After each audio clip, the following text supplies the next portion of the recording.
Tuloy sa trabaho si Kapuso star Kylene Alcantara na work mode pa rin kahit birthday niya at galing sa world tour shows. At ngayong nalalapit na ang ending ng serye nilang Beauty Empire, si Kylene, ano kaya ang mamimiss sa set?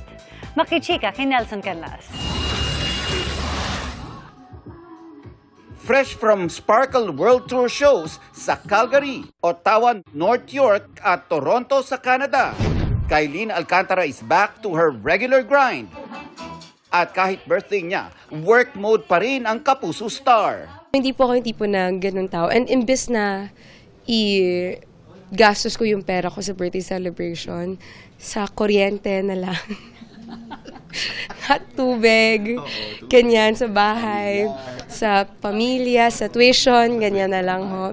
Pero I'm just so lucky that I have people who really loves me and appreciates me and takes care of me, na sila po talaga yung nagbibigay ng celebration na yun para sa akin. Actually, simpleng dinner lang po, okay na po ako.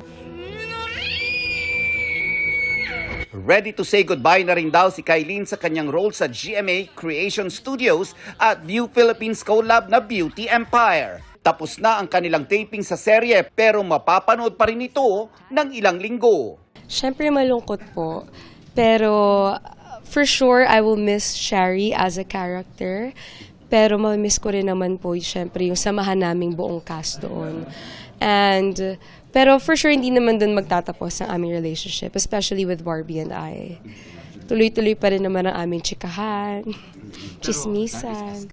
Without spoiling it, nagbigay ng hints si Kylene sa mas umiinit na ending ng serye. For sure, merong plot twist pa na gagawin si Shari na gugulo na naman sa buhay ni Nervine. Nelson Canlas, updated sa Showbiz Happenings.